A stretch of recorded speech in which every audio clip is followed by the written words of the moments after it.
Looking sharp, fella. Second time wearing a bow tie. This thing is it's a little, a little strange. Is it straight? Fashion is pain, but you just gotta get through it. You're right. You're right. Starting to notice that. This way? No, there you go. Oh, that looks good. All good? So, Kamaru, I guess we know the who. Now all we need to know is the when.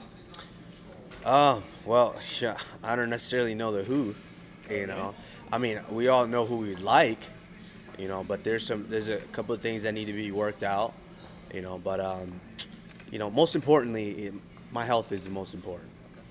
Now I'm in a situation to where every performance needs to be my best performance. So I'm going to do the best, that I can to make sure that's what comes out each and every time I step out there.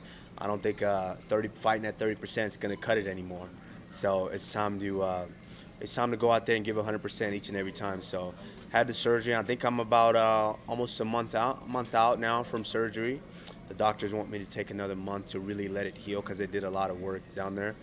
So I'm going to let it heal, then I'm going to get back to training. It's killing me already being out of training this long. So you're saying some things need to be worked out. I'm assuming is that contractual stuff? Contractual stuff, and also, I mean, look at the division the way it is now. You got freaking Anthony Pettis coming in, knocking out Wonder Boy, two-time challenger. You've got, Masvidal coming in, knocking out Darren Till, former title challenger. There's some things that are going on there. So, I mean, based on how Ben Askren does in his next performance, that could be a possible option. Don't forget Santiago Ponzinibbio is still out there. So, I mean, there's options out there. I've said it. We all know Colby has avoided this fight for a long, long time.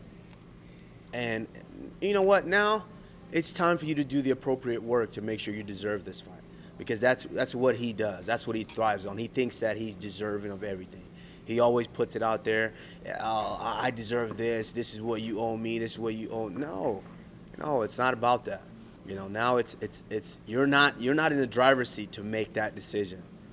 It's for the promotion, and it's for my team that are in that position to make that decision.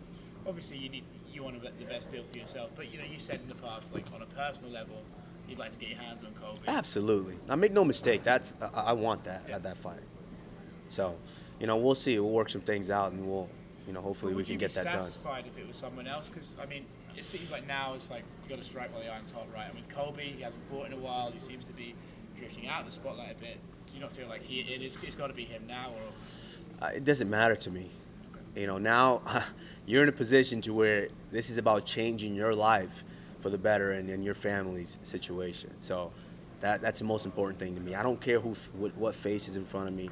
A face is a face. As long as I get to go out there and do what I like and what I love. So that's it.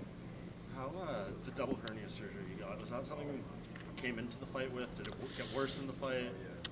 Yes, actually, I think about 5 weeks before, I was doing a workout in the pool, and I was kicking in the pool, and I didn't really stretch very well going into that pool workout, but I felt a little something, but I didn't think anything of it. I deal with sore and injuries all the time, so maybe I strained something. And then the next day I was grappling, and I go to pass and pinch my knees.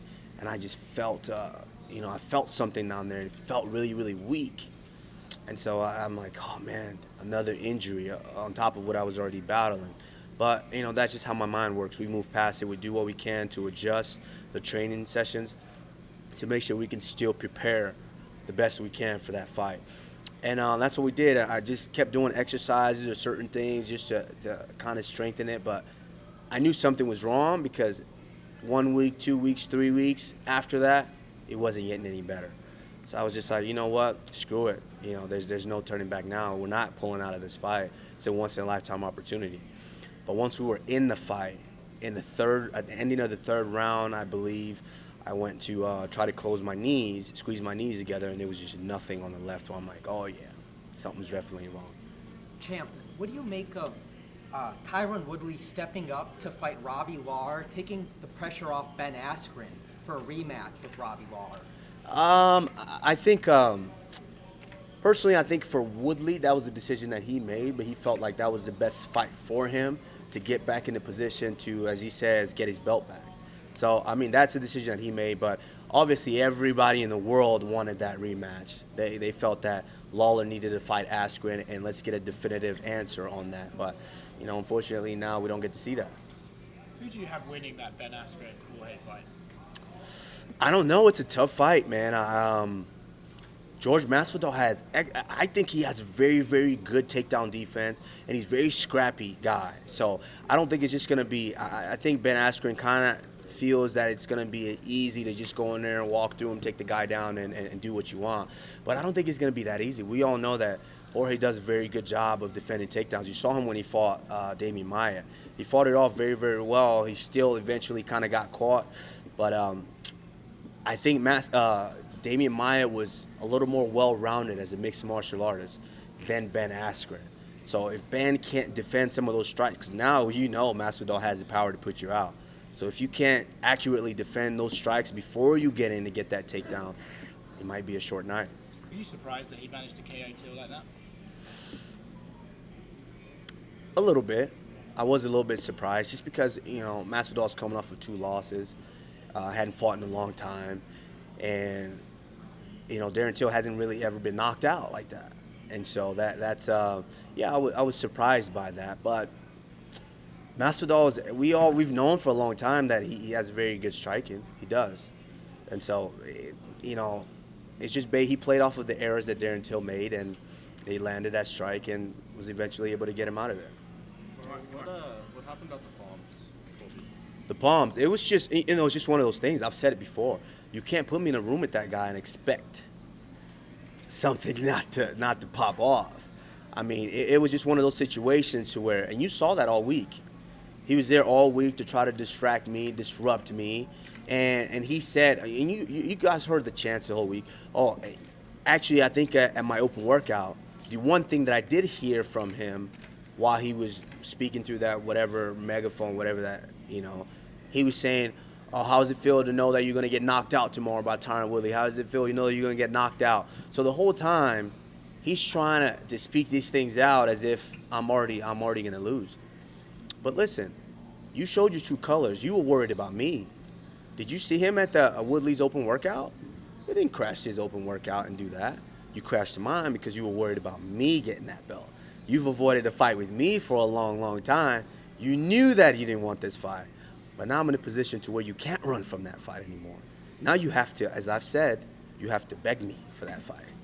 It almost seems like you were the peacekeeper in that situation a little bit. Like Colby and Ali were kind of the. You know what?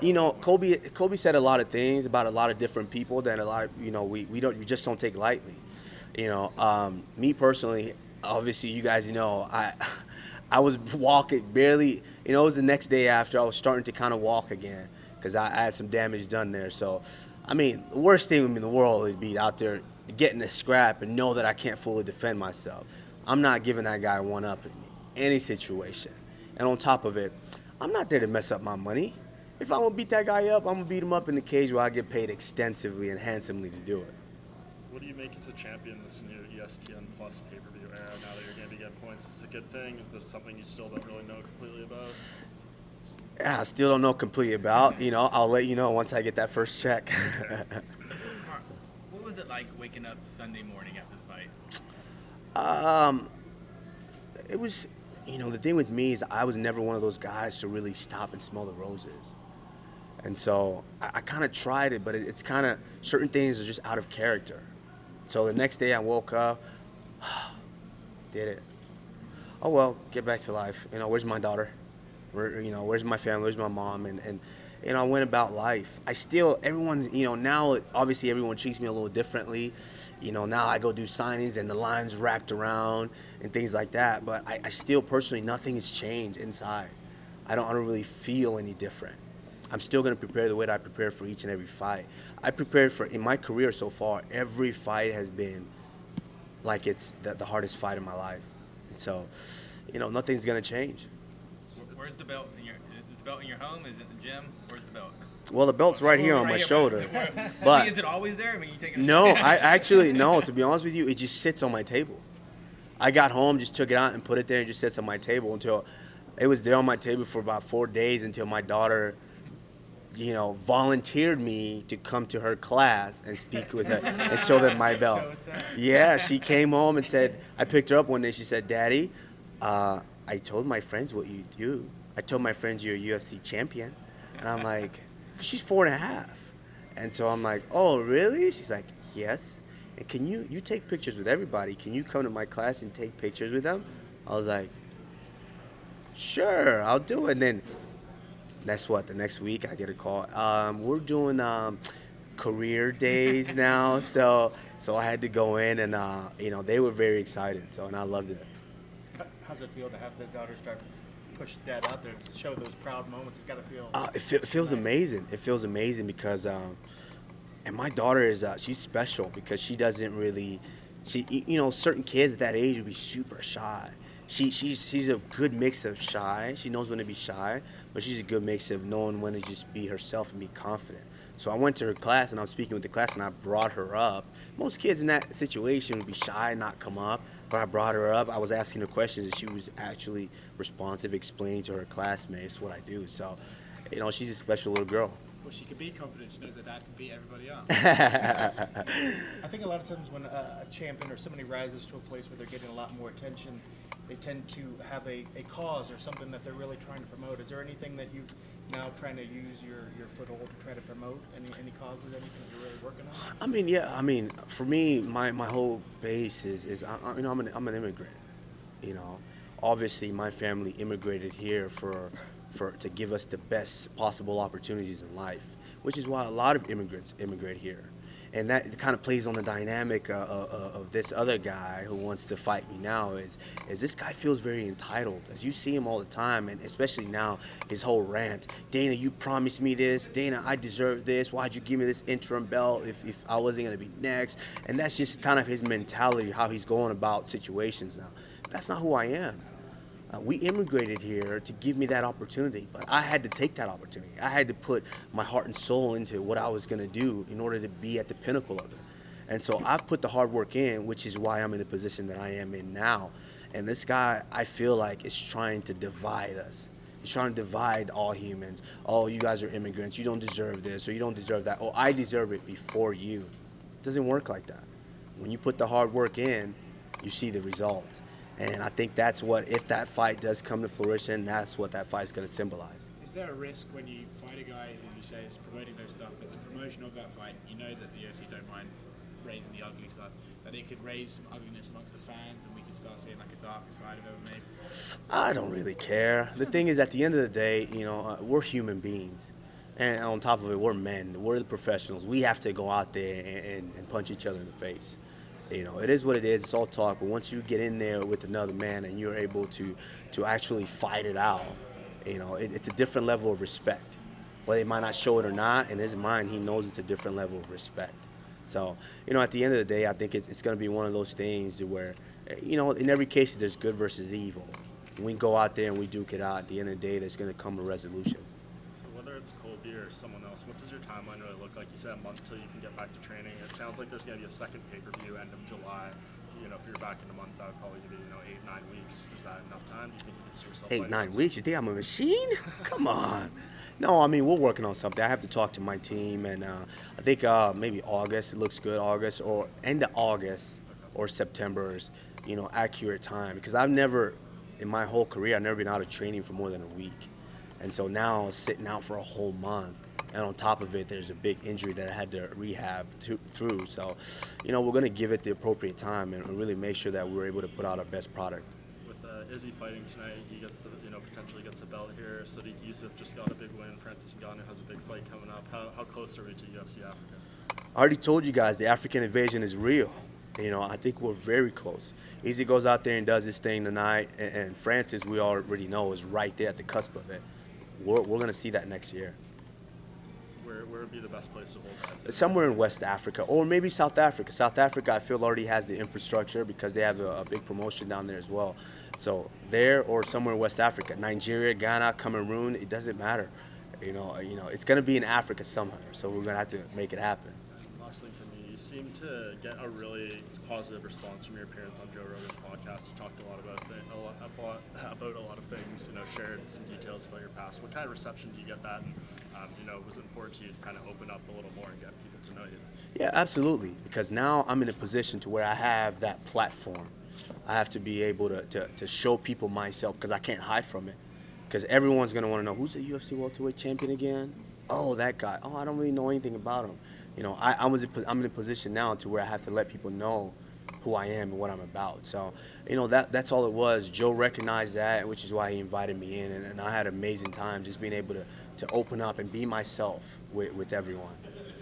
And a bit off topic, do you watch Game of Thrones? I do.